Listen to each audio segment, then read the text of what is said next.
nummer 21, Maria Nørhøj Johansen. Stine Marie Brun havde 24 fejl, 4 fejl til overskrig, 5 fejl til 90,5. Andreas, kig på Tia. Kig.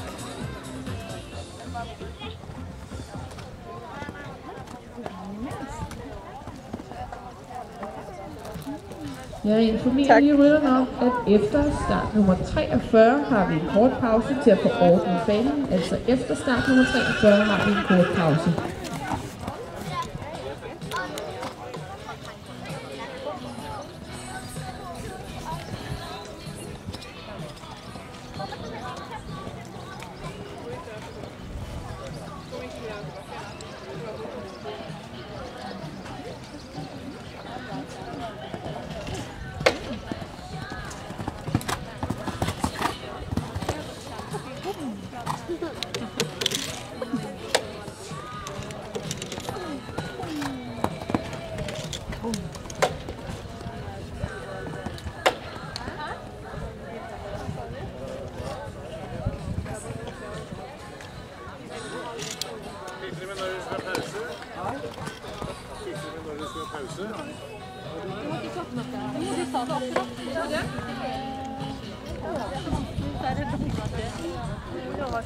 Ja.